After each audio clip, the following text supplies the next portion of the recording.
బాగుందరా? బాగుందా? థ్యాంక్స్ రా. నేనైతే సైన్ మల్ చూడలేదు గానీ ఇప్పుడు నువ్వు చెప్పిన కథ అయితే మస్తున్నది పిల్లగా. థ్యాంక్స్ అమ్మా. నేను ఇప్పుడే వెళ్ళి మా బాస్ కథ చెప్పొస్తాను. ఏంటి నువ్వు వెళ్ళగానే రానిస్తారా ఇంట్లోకి? సంతోష్ బాబు అంటే ఏమనుకుంటున్నావు? ఫ్యాన్స్ అంటే ప్రాణం. ఈ ఫ్యాన్స్ లెటర్ హెడ్ చూపించారనుకో సెక్యూరిటీ సెల్యూట్ కొట్టి లోపలికి తీసుకెళ్తాడు. All the వెళ్ళి చెప్పొస్తా. నేను పీపీ పున్నారా. నమస్తే సార్. అక్కడంతా రెడీయా? హీరో గారు బయలుదేరుతారు. రెడీ సార్, అంతా వెయిటింగ్. ఆ జనాలు కూడా బాబు గారి సినిమా కోసం వెయిటింగ్. ఈ హీరో ఎవరు? ఆంధ్ర అమితాబ్ సంతోష్ బాబు. వరుస 9 హిట్లు. సార్ ఉన్నారా? నేను ఫ్యాన్ అయ్యా బాబు, పాలకొండ నుంచి వస్తున్నాను. ఇదిగో చూడు, Andhra Amitabh Santosh Babu fans association. Super కదా, వింటే పడిపోతారు. తెలుగులో మాట్లాడవయ్యా. తెలుగు రాదా? సరే సరే, ఇక్కడ నుంచుంటాలే. మీకు చేయబోరండి సార్. అడ్వాన్సా? మీరు కూడా అడ్వాన్స్ అండి సార్. సింగిల్ పేమెంట్ ఉంటా సార్. నమస్తే సార్. సార్ నమస్తే సార్. సార్ సూపర్ కదా సార్. సార్ మీకోసం తయారు చేశాను సార్. మీకోసమే. Hi sir. సార్ ఈ కథ ఏంటంటే మొత్తం మీ మీద నడుస్తుంది సార్. ఒక్కసారి విన్నారంటే. Autograph please. నీ పేరేంటి? ప్రవీణ. ఏ కాలేజ్? CBIT. అరే ఈ వాచ్ భలే ఉంది. Thank you. Okay you take care. Bye. Sir sir sir ఒక్కసారి వినండి సార్.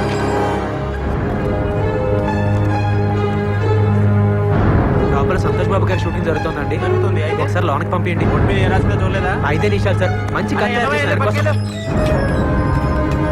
సార్ సార్ ఒక్క నిమిషం కారాపండి. నా కథ వినండి. సూపర్ కదా, మీకోసం తయారు చేశారు. దయచేసి కారాపండి సార్. సూపర్ కథ సార్. ఒక్కసారి విన్నారంటే నా సామిరంగా పడిపోతారు అంతే. ఏంటా ప్రజలకు బాధ్య బాధ్య అంటావు? తెలుగు రాదా? సార్, మంచి కథ. సంతోష్ బాబు గారి షూటింగ్ జరుగుతుందా సార్? ఒకసారి కలుస్తాను సార్. ఎలా బాబు? వెళ్ళు వెళ్ళు.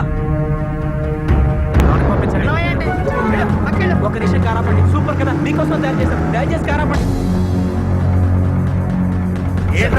ఒకసారి పంపించండి సార్. ఎన్నిసార్లు చెప్పాలా నీకు? చెప్పేది వినండి సార్. సార్ నువ్వు చెప్పేది అసలు కథలు.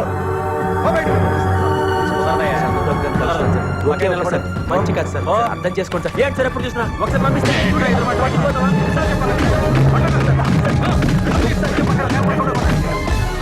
నన్నేం చేయమంటావు కార్తీక్? వెళ్ళి పెళ్లి చేసుకో. నన్నేం పర్మిషన్ అడగడానికి రాలేదు కదా, ఇన్ఫర్మేషన్ ఇద్దామని వచ్చావుగా. నీ పాటికి నువ్వు కిస్ కావాలని అడిగితే నేను కుదరదని చెప్పకుండా ఇచ్చి తీరాలి కదా.